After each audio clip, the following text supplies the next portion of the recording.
오늘은 마음과 몸과 영 그리고 물질의 물질화 과정이라는 제목하에서 세 번째 시간으로서 인간도 이런 물질과 마음과 영으로 된 존재이기 때문에 인간도 그 원리에 포함되어 있다고 지난 시간에 말씀을 드렸는데, 오늘은 좀 더 구체적으로 인간의 본질에 대해서 이야기해 보고, 그 다음에 바로 이 인간의 본질이 어떻게 이 우주의 그 모든 물질의 생성 원리랑 연결되어 있는지를 한번 살펴보도록 하겠습니다. 이 도표에서 보듯이 인간은 인격을 중심으로 몸과 마음과 영으로 되어 있다고 할 수 있습니다. 인격은 우주 아버지가 모든 지성을 갖고 있는 유기체에게 나눠주는 그러한 고유의 어떤 실체이고, 그리고 마음은 무한영이 창조 어머니 영을 통해서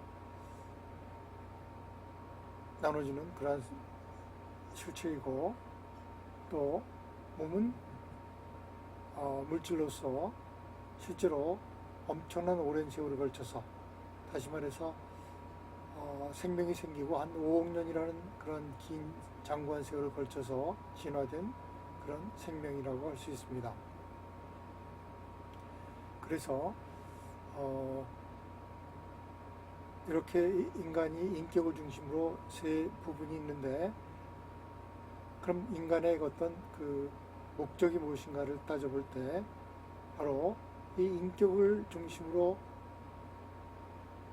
우리의 마음과 영이 서로 합심해서 불멸의 혼을 만드는 것이 바로 우리 인생의 목적이라고 할 수 있습니다.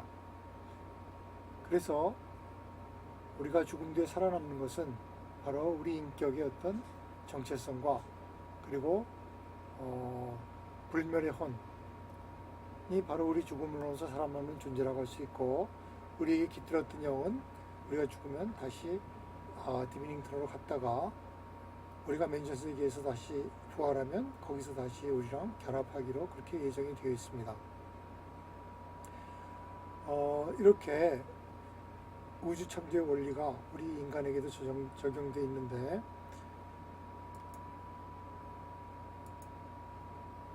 여기서 우리 인간의 어떤 삶의 목적에 관해서 요한시아서의 구절을 한번 보도록 하겠습니다. 어떤 인격의 마음이 더욱 영적으로, 다시 말해서 하나님같이 되어감에 따라서 그것은 물질 인력에 덜 반응하게 된다. 물리적 인력 반응에 의해서 측정되는 실체는 영 내용의 자질에 의해서 결정되는 실체의 대립물이다.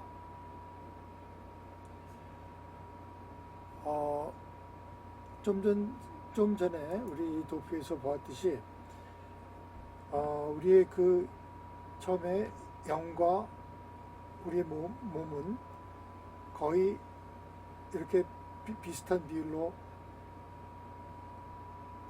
같이 있는데, 우리 인격이 어떤 작용을 통해서 영이 점점 더 우리의 육체, 다시 말해서 물질의 영향력을 더 행사할수록 우리 몸은 점점 더 덜 물질적으로 더 영적으로 변한다는 뜻입니다. 그래서 물질 인력에는 덜 반응하고 더욱더 영적인 인력에 우리가 반응하게 된다 그런 얘기죠. 그래서 마지막 이 구절에 물리적 인력 반응에 의해서 측정되는 실체라고 했는데, 그것은 우리의 육체가 점점점 줄어들어 가지고 영의 그 영역이 점점 커지게 되면 우리의 이 육체의 어떤 크기는 바로 영의 내용의 자질에 의해서 결정되는데, 이 영과 물질의 어떤 대립물이다. 대립물이라는 것은 여기서 서로 대립한다는 뜻도 있지만은 영의 어떤 그 상대 실체, 다시 말해서 카운터파트라는 그런 뜻도 있는 거기 때문에 우리가 영과 물질이 항상 대립해서 서로 으르렁거리고 싸운다는 그런 관점에서 뿐이 아니라 우리의 영이 변화갈수록 우리의 육체도 더욱더 거기에 카운터파트, 다시 말해서 거기에 상응해서 같이 변해가는 그런 것이라는 의미가 더욱더 긍정적인 의미라고 볼 수 있습니다. 그래서 그걸 다시 한번 도표를 보면 이렇게 처음에는 영과 물질이 이런 그 그림이라 약간 좀 과장되게 그렸지만은 이런 그림이었다면은 영성화될수록 더욱 영이 커지면서 물질 부분이 줄어든다고 볼 수 있습니다. 그리고 이것은 전부 다 어떤 가운데 있는 마음의 작용을 통해서 일어나는데, 이 마음이라는 것이 바로 나중에 모론시아 마음으로 변하면서 우리의 혼을 만드는 데 결정적인 그런 역할을 하게 됩니다. 그래서 지난 시간에 살펴봤지만은 이 물질은 파라다이스 인력에 작용을 하고 마음은 무한영의 인력에 작용을 하고 그 다음에 영은 영혼아들 인력에 작용을 하면서 점점 이렇게 우리가 점점 영성화되는 과정을 거치게 되는 것입니다. 그리고 전 슬라이드에 이런 구조를 우리가 다시 한번 보고 넘어가겠습니다. 파라다이스의 물리적 창조에 대한 관계와 영혼아들의 영적 우주에 대한 관계는 공동행위자의 마음의 영역에 대한 관계와 같다. 이것이 바로 도표하면 바로 이런 그림이 되는 것입니다. 파라다이스가 우리 물질에 작용하는 그런 관계는 무한영이 마음에 작용하는 그런 관계와 같고, 또 영혼아들이 영에 작용하는 관계와 같다라는 말입니다. 우리 마음은 바로 우리의 인격과 몸과 영이 화합하고 이런 외부와의 접촉을 통해서 체험을 늘려가는 작업장 같은 것입니다.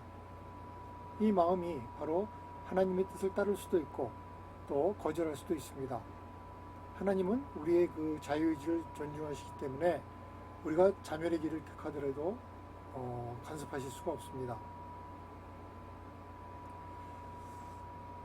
요란시에서 뭐라고 하냐면, 인생은 마음의 중재를 통하여 영이 에너지와 물질을 정복하는 드라마라고 그렇게 말하고 있습니다. 그 구조를 한번 볼까요?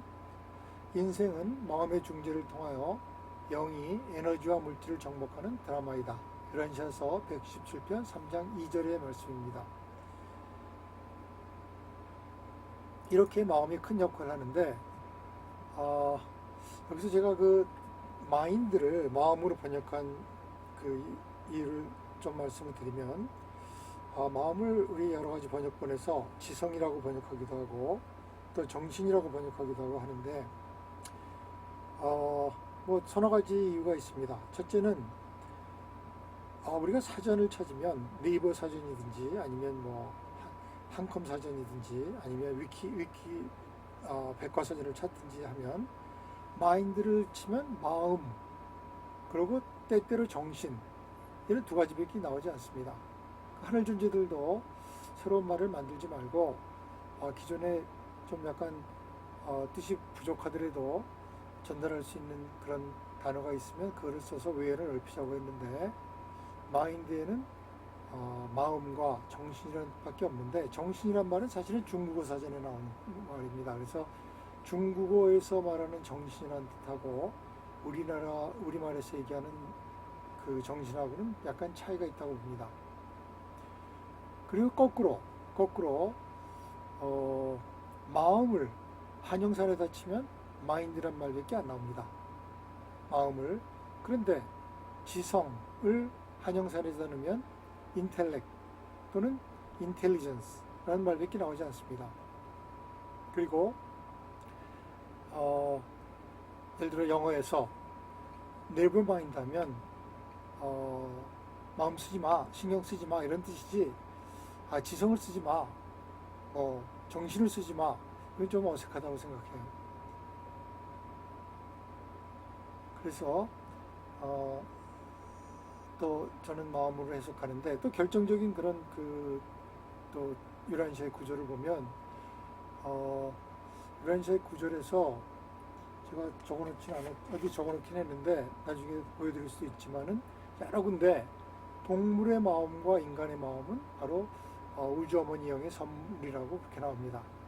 그럼 동물도 마음을 가지고 있어요. 동물도 미안해할 줄 알고, 동물도 뭐 죄의식을 느낄 수도 있고, 동물도 뭐 자기가 잘못한 거 다 느끼고 또 숨기도 하고, 다 그게 동물의 마음의 작용인데, 동물의 지성이 있다고 얘기하는 거는 조금 이상한 것 같아요. 마음이 있다고 그러는 건 좀 이해가 돼도.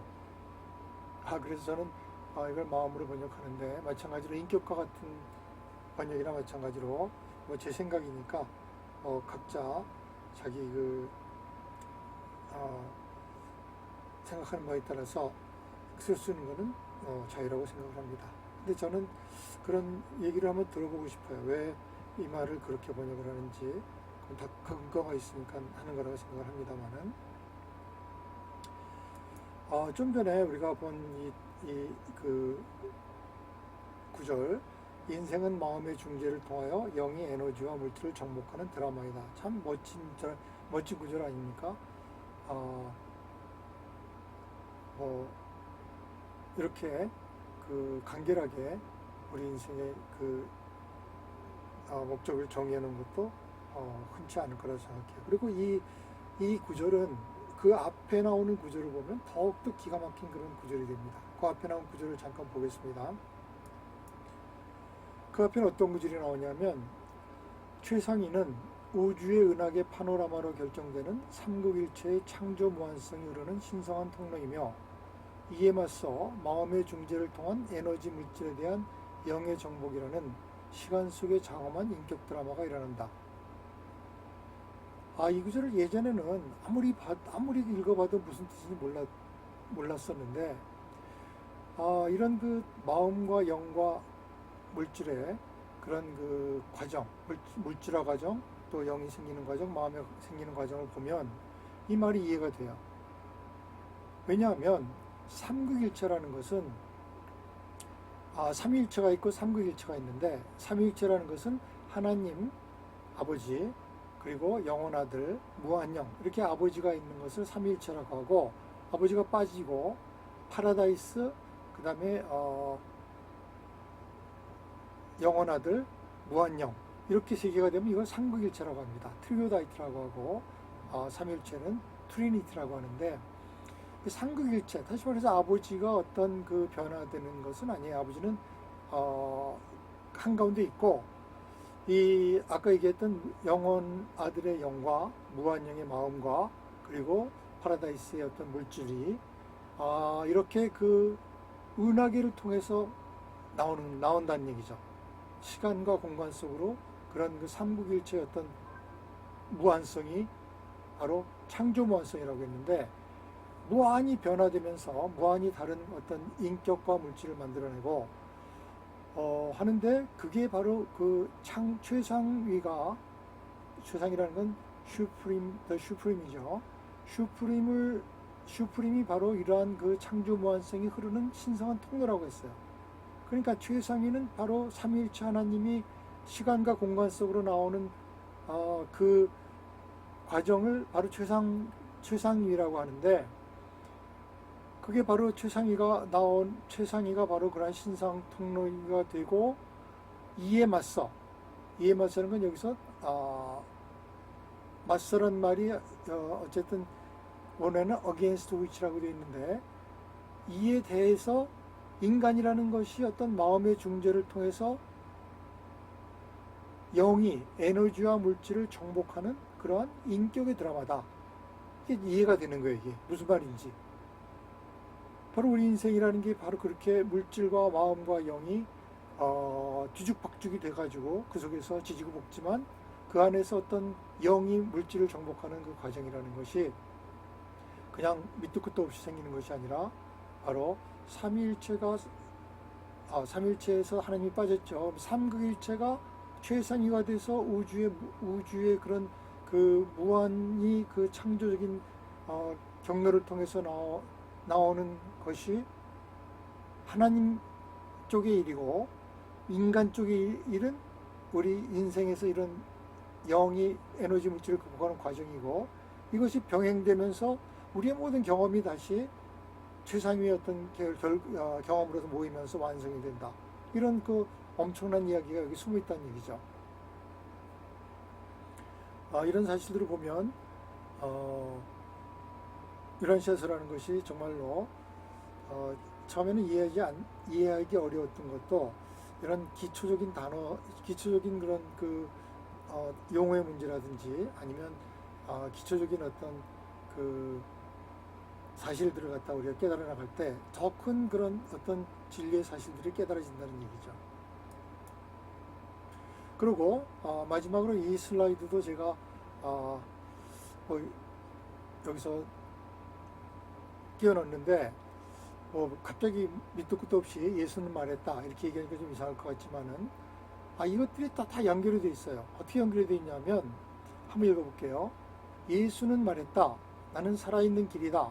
그는 물질적 차원의 자의식에서 영적 차원의 하나님 자의식에 이르는 살아있는 길이다.